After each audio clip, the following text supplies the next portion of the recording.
Welcome back, my friends. Simona Cochi, The Italian Way. As you have seen, you've just watched the intimate layout of the Bulgarian Pavilion.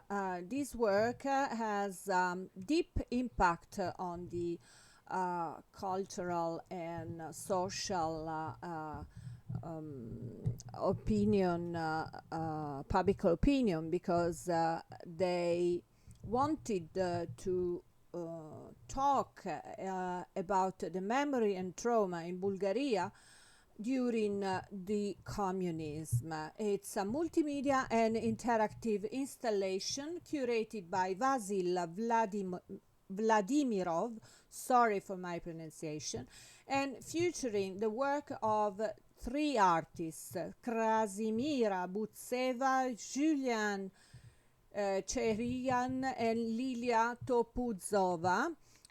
We have to remind that this is thanks also to the Ministry of Culture of Bulgaria.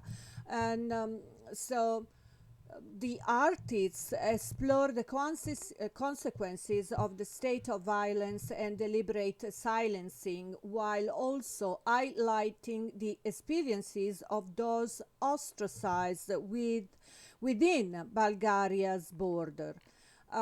It's a multimedia storytelling because you can perceive that they assembled different fragments of oral history interviews. Survivors share their first-hand accounts, adding authenticity and emotional depth.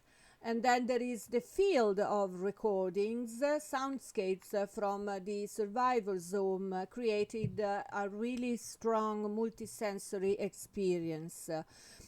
Also drawing viewers into their private spaces that we saw before. And the videos from the former campsites, and this is a little bit creepy, visual representations of these locations provide historical content and a deeper understanding of the violence that took place. The impact of the choice to realize a project that essentially has to be a multimedia.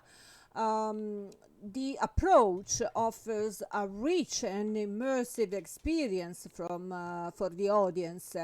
So emotional connections, historical content, authenticity, that is a pivotal role in nowadays art expressions, depth and variety, so different camera techniques like sober documentation and biographical recounting offer a absolutely unique nuanced perspective. And then we have the immersion. Immersion, it means that the multimedia elements create a space for viewers to bear witness to the silenced memory. And then overall, the Neighbours utilize the multimedia storytelling. I use journalism storytelling, and they use another way to communicate the foreigners everywhere. In this case, they connect to the main topics and that Adriano Pedrosa wanted for this 60s edition of Biennale.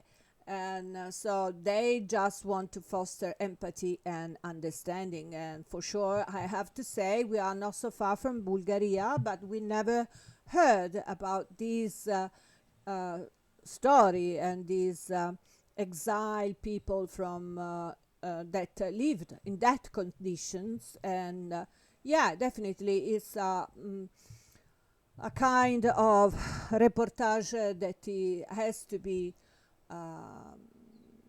put in the front pages. Okay, let's just have a quick view of the ambient and on the layout and some of the most evocative corner of the Bulgarian Pavilion. I think the lights and the shades and the atmosphere is really effective. Yeah, definitely.